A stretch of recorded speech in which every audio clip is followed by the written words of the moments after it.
আমাদের গভর্নমেন্টে যারা diplomatic passport hold করছেন বা যারা অফিসিয়াল পাসপোর্ট হোল্ড করছেন তারা এখন বিনা ভিসায় পাকিস্তান সফর করতে পারবেন। আমরা আশা করছি যে আমাদের গভর্নমেন্টের সময় আমরা অবশ্যই কিছু সাকসেস আপনাদেরকে দেখাতে পারবো। সংস্কার কমিশনের আজকে তিনটা মেজর বিষয় ছিল। একটা হচ্ছে যে সংস্কার কমিশনের সুপারিশ বাস্তবায়ন অগ্রগতি পর্যালোচনা করা হয়েছে। দুই, রাজস্ব নীতি ও রাজস্ব ব্যবস্থাপনা এটার একটা সংশোধনী, যেটা একটা কিছুদিন আগে আপনারা জানেন একটা ল হয়েছিল, সেটার একটা অ্যামেন্ডমেন্টে এসছে এবং এটাকে অ্যামেন্ডমেন্টটা পাস হয়েছে। আর একটা হচ্ছে যে বাংলাদেশ এবং পাকিস্তানের সাথে ভিসা অ্যাবলিশন এর জন্য একটা চুক্তি হয়েছে এবং এটা ফর হচ্ছে ডিপ্লোম্যাটিক এবং অফিসিয়াল পাসপোর্ট যারা ধারণ করেন তাদের জন্য।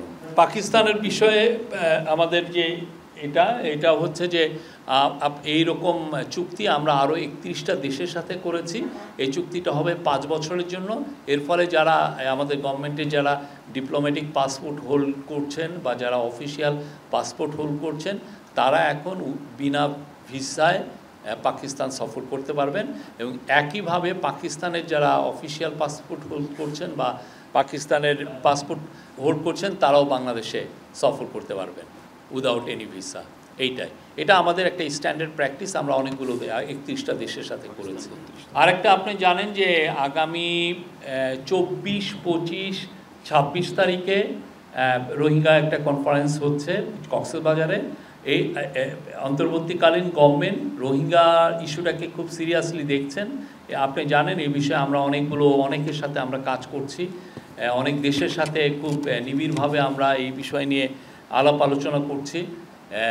তো সেই আলোকেই রোহিঙ্গা ক্রাইসিসটাকে আবার ইন্টারন্যাশনালি যাতে মেজর ডিসকাশনের বিষয় হয় সেটার জন্য আমরা এইটাকে হাইলাইট করার জন্য তিনটা বড় ইন্টারন্যাশনাল কনফারেন্স করার আমরা প্ল্যান নিয়েছি। কক্সবাজারে যেটা হচ্ছে সেটা এখানে মেজর ইস্যু হলো আপনারা জানেন রোহিঙ্গা জনগোষ্ঠীর পক্ষে ইন্টারন্যাশনাল ফোরামে যে বাইরে যে তারা যে হিউম্যানিটেরিয়ান ডিজাস্টার যেটা ফেস করেছে বা জেনোসাইড যেটা ফেস করেছে তাদের কথাটা বা ইন্টারন্যাশনাল ফোরামে আসাটা অনেক ক্ষেত্রেই কষ্টকর। সেই জন্য তারা যাতে কক্সবাজারে এই ইন্টারন্যাশনালি এই যে যারা আমরা আশা করছি যে 40টার মতো দেশের প্রতিনিধিবৃন্দ এখানে থাকবেন, অনেক ইন্টারন্যাশনাল অর্গানাইজেশন এবং অনেক ইউএন অর্গানাইজেশন এইখানে থাকবেন। রোহিঙ্গার জনগোষ্ঠী ইন্টারাক্ট করতে পারবেন, তাদের কথাগুলো বলতে পারবেন, তারা তাদের যে ভয়েসগুলো তারা রেইজ করবেন। এটা কক্সবাজারে এই ঘটনা এটা হবে।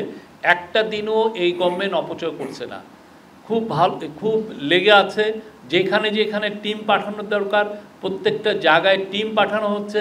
আমরা আশা করছি যে আমাদের গভর্নমেন্টের সময় আমরা অবশ্যই কিছু সাকসেস আপনাদেরকে দেখাতে পারবো, সেই লক্ষ্যেই কাজ করা হচ্ছে। But we are being realistic.